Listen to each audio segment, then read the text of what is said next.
Мне невежливо сейчас вот говорить о каких-то окончательных.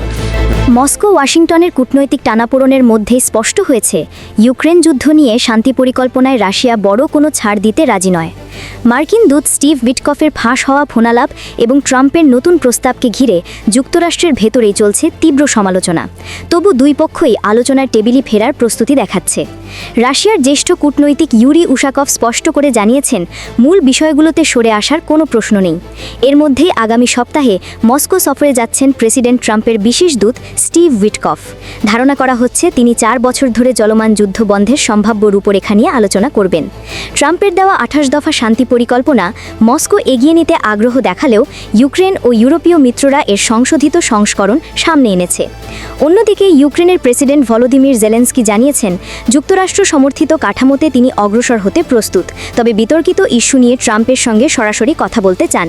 একই সঙ্গে ইউরোপীয় অংশীদারদের আলোচনায় অন্তর্ভুক্তির প্রয়োজনীয়তাও তুলে ধরেন।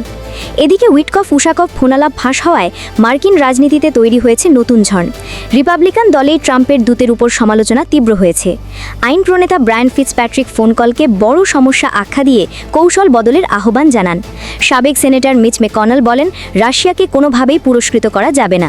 সমালোচনার মাঝেও ট্রাম্প দাবি করছেন অগ্রগতি হচ্ছে এবং মস্কো ছাড় দিচ্ছে। মস্কো অবশ্য বলছে ফাঁস হওয়া নথি হল শান্তি প্রচেষ্টা ভাঙার উদ্দেশ্যে করা হাইব্রিড যুদ্ধ। রাশিয়ার উপপররাষ্ট্রমন্ত্রী সার্গেই রিয়াবকভও দিনে দিনে অবস্থান আরও কঠোর করেছেন।